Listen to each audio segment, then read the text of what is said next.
Ok, donc nous allons voir ensemble la correction de l'examen. Premier exercice, bon, j'ai trois masses identiques qui se déplacent sans frottement sur des rails circulaires. Et puis ces trois masses, ils sont reliés par trois ressorts identiques un peu particuliers. Mais là, on considère que le ressort se comporte comme s'il s'agissait d'un ressort linéaire. Ça veut dire quand on applique une force sur le ressort, il va se déplacer d'une longueur qui est fonction de l'angle et puis d'une façon linéaire. On écrit x, le déplacement, c'est-à-dire la longueur de l'arc, c'est proportionnel à la force et inversement proportionnel à la raideur. Alors la première question, en utilisant la méthode des coefficients d'influence, trouver la matrice des raideurs. Donc c'est simple, pour trouver la première colonne, par exemple, nous allons bloquer les deux masses M2, M3 et appliquer un déplacement unitaire à la première masse, par exemple dans le sens trigonométrique. Donc je vois que si je déplace la première masse d'une unité, ce ressort-là, il s'y oppose et donc il va appliquer une force, il va appliquer une force qui est égale à K fois le déplacement unitaire et donc qui est égal à K. Et ce ressort agit dans le même sens. Donc si je déplace la première masse dans le sens trigonométrique, le ressort là tire pour s'opposer au mouvement et celui-là il pousse pour s'opposer au mouvement. Et donc la première composante de ma matrice de raideur c'est 2 fois K. Et puis si je déplace dans le sens trigonométrique cette masse, donc cette force elle est transmise à la deuxième masse qui est bloquée. Et donc là je vais avoir les deux forces là et là qui sont opposées. Et la force que va transmettre le ressort, c'est égal à K fois le déplacement de son extrémité là. La même chose pour la troisième masse. Si je déplace dans le sens trigonométrique, donc je vais avoir une force qui est appliquée dans le même sens, qui va essayer de faire déplacer la troisième masse dans le même sens. Et donc la première colonne, eh bien 2, moins 1, moins 1. De la même manière, je bloque la première et la troisième et j'applique un déplacement unitaire dans le même sens à la deuxième masse. J'obtiens la force qui est appliquée à la deuxième masse est égale à 2 fois K. La force qui est transmise à la première masse est égale à moins K. Et la force qui est transmise à la troisième masse est moins K.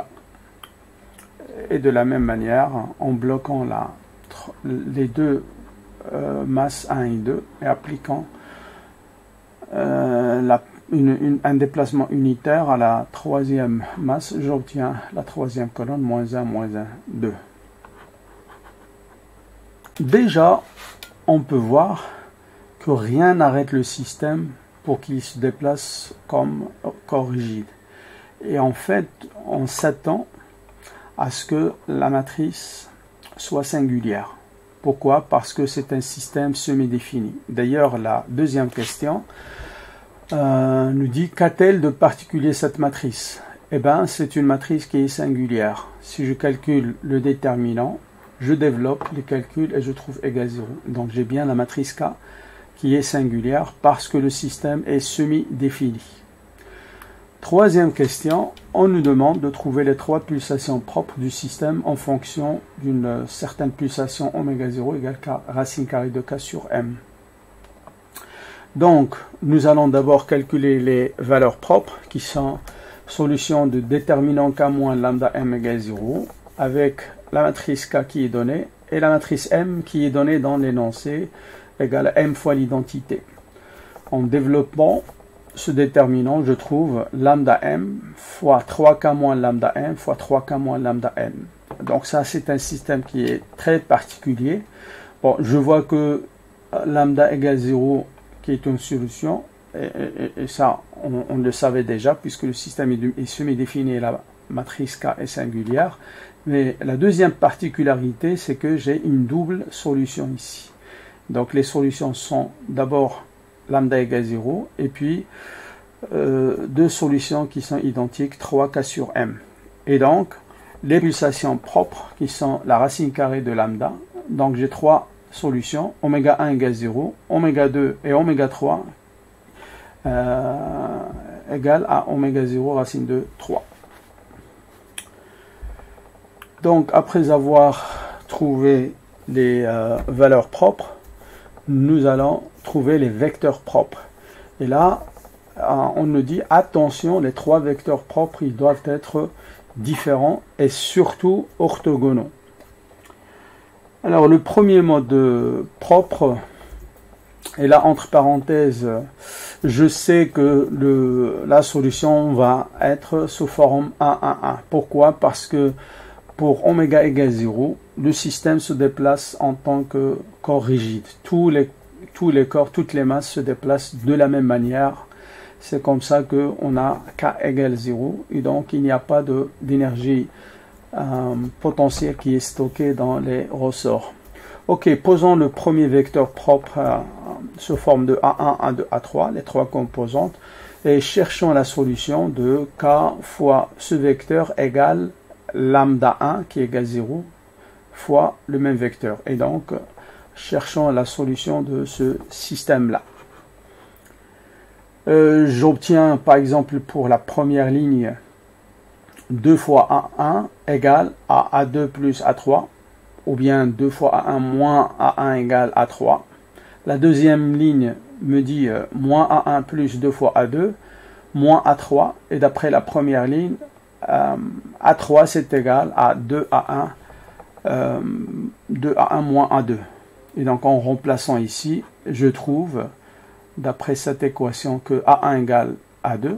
En fait, je vais avoir moins 3 fois A1 plus 3 fois A2 égale 0. Et donc la solution c'est A1 égale A2. Et si j'injecte ici, donc c'est aussi égal à A3. Et donc nous avons bien le premier vecteur propre qui est égal à une constante fois 1, 1, 1. Pour le deuxième vecteur propre, je cherche la solution de K fois ce vecteur égale deuxième valeur propre fois M fois le même vecteur. Donc là, j'obtiens trois équations identiques, ou bien que je peux écrire A3 égale moins A1 plus A2. En fait, ici, il y a une infinité de solutions, et donc je peux prendre un cas particulier, A3 égale 0. Si A3 égale 0, ça veut dire que A1 égale à moins A2. Et donc le vecteur propre, c'est une constante fois 1 moins 1, 0. Pour le troisième vecteur propre, là je vais utiliser le fait que les trois vecteurs propres, ils doivent être orthogonaux. Donc je dois vérifier la même équation que le deuxième vecteur propre, mais en plus, mon troisième vecteur propre, il doit être orthogonal au premier vecteur propre et au deuxième vecteur propre. Et donc, en combinant ces deux équations, j'obtiens A1 égale A2 et A3 égale moins 2 fois A1. Et par conséquence, le troisième vecteur propre est constante fois vecteur 1, 1, moins 2. Et donc, finalement, on obtient la matrice modale phi qui est composée des trois vecteurs propres. Cinquième question, normaliser les vecteurs propres par rapport à la masse. Et donc, il suffit pour chaque vecteur propre phi de calculer la masse modale, phi prime fois m fois phi, et calculer le nouveau vecteur propre tel que cette masse modale soit égale à 1. Donc, pour le premier vecteur propre, puisque m, c'est m fois l'identité, donc la masse modale s'écrit m fois vecteur ligne 1, 1, 1 fois vecteur colonne 1, 1, 1 qui donne 3m. Et donc le premier vecteur propre normalisé par rapport à la masse est 1 sur ce que nous avons trouvé, 1 sur racine carrée de 3m 1, 1, 1 Et là, on peut faire la vérification. Si je calcule la masse modale en utilisant ce nouveau vecteur, j'obtiens la masse modale égale à 1. Et ainsi de suite. Donc pour le deuxième vecteur propre, je calcule la masse modale, je trouve 2m. Et donc le deuxième vecteur propre normalisé par la masse, c'est 1 sur racine carrée de 2m, 1 moins 1, 0. Et la même chose pour le troisième vecteur propre. Question suivante, vérifiez vos résultats en utilisant le quotient de Rayleigh. Alors, ici, puisque nous avons calculé les vecteurs propres normalisés par rapport à la masse, on peut considérer uniquement le numérateur du quotient de Rayleigh, puisque les vecteurs propres sont normalisés par rapport à la masse, et le dénominateur du quotient de Rayleigh va être égal tout simplement à 1. Et donc, pour le premier vecteur propre, je calcule le transposé du premier vecteur propre fois k fois phi, c'est le quotient de Rayleigh. Et puisque phi est le premier vecteur propre, je dois m'attendre à trouver quotient de Rayleigh égale la première valeur propre. Et donc, tout calcul fait, en fait, je trouve égal à 0, qui est bien la première valeur propre. Idem pour le deuxième vecteur propre. Ok, donc j'utilise bien le vecteur propre normalisé par rapport à la masse. Sinon, bien sûr, le résultat sera erroné. Et je trouve bien que le quotient de Rayleigh qui correspond au deuxième vecteur propre égale à la deuxième valeur propre. Idem pour le troisième vecteur propre. Le quotient de Rayleigh qui correspond au troisième vecteur propre égale à la troisième valeur propre qui est identique à la deuxième valeur propre. Septième question. Les trois masses étaient au repos. Donc au départ, à l'instant t égale 0, les trois masses étaient au repos. Et puis nous avons communiqué une vitesse initiale aux masses 2 et 3 sans toucher à la première masse. Première question, quel est le mouvement effectué par les trois masses? Alors on nous propose de travailler dans la base des contributions des modes propres, et puis pour réduire les calculs, on utilise la matrice modale normalisée par rapport à la masse. Alors si c'est le cas, en fait les calculs sont simplifiés, parce que si je prends phi normalisé par rapport à la masse, phi prime fois k fois phi, c'est une matrice diagonale avec les valeurs propres qui sont sur la diagonale. Et donc, dans notre cas particulier, oméga 1 égale 0 et oméga 2 égale à oméga 3 égale à 3k sur m. Donc, ça donne ça. Et pour le phi prime m fois phi, c'est phi est normalisé par rapport à la masse, on obtient l'identité. Et donc, en partant de l'équation du mouvement libre, donc sans force appliquée à nos trois masses, donc uniquement une excitation par les conditions initiales différentes de 0. Donc l'équation du mouvement c'est mx2 points plus kx égale à 0. Et je fais le changement de variable, x déplacement physique égale à phi fois grand X avec x contribution des modes propres. Et donc, je multiplie à gauche par le transposé de phi, j'obtiens cette équation. Or, les deux produits-là nous donnent des matrices qui sont diagonales. Et par conséquent, nous allons obtenir trois équations indépendantes. X second i plus lambda xi égale à 0. Avec, bien sûr, xi, c'est la contribution d'un certain mode i. Et la solution, on sait que ça s'écrit sous forme d'une constante qui va dépendre du mode, fois cosinus la pulsation propre t plus une deuxième constante fois sinus pulsation propre fois le temps. À l'instant t égale 0, j'ai les trois masses étaient au repos et je prends cette position comme la position de référence. Et donc j'ai x égale 0, 0, 0. Et puis on me dit qu'on n'a pas touché à la première masse et on a communiqué deux vitesses initiales qui sont opposées, égales et opposées aux masses m2 et m3. Et donc, puisque j'ai x égale à phi fois grand X, la position initiale va lui correspondre un vecteur 0, 0, 0 et un vecteur dans la nouvelle base x.0 égale à l'inverse de phi fois le vecteur 0, 1, moins 1. Okay, ça c'est l'inverse de la matrice phi.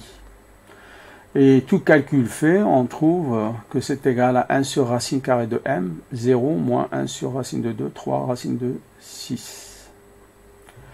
Et donc la solution, en remplaçant à l'instant t égale 0 par x 0 égale à 0, 0, 0 et x.0 égale à ce vecteur-là, on obtient la solution qui s'écrit sous forme de sinus oméga de t sur oméga de racine carrée de m fois ce vecteur-là. Alors ce qu'on peut voir, puisque x c'est le vecteur contribution des modes propres, si on excite le système de cette manière-là, le premier mode est absent, il ne contribue pas.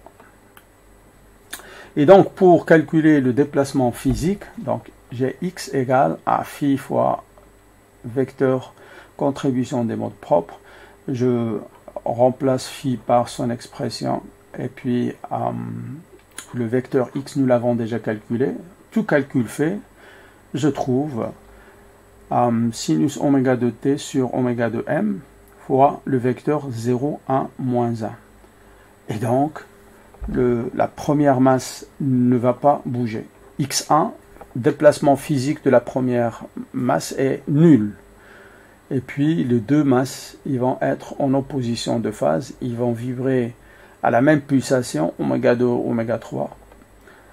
Voilà. Comment expliquer le résultat obtenu? C'est simple, l'explication c'est que le vecteur excitation initiale est un peu particulier. En fait, ça correspond au deuxième mode propre. D'ailleurs, on peut faire cette vérification. K, la matrice K fois ce vecteur-là, ok, je le trouve égal à 3K sur M fois M identité, donc fois la masse, fois le même vecteur. Donc, j'ai bien ce vecteur-là qui est deuxième mode propre. Donc les trois masses, ils vont continuer à osciller au deuxième mode propre. Au deuxième mode propre, la première masse ne bouge pas et les deux autres oscillent en opposition de phase.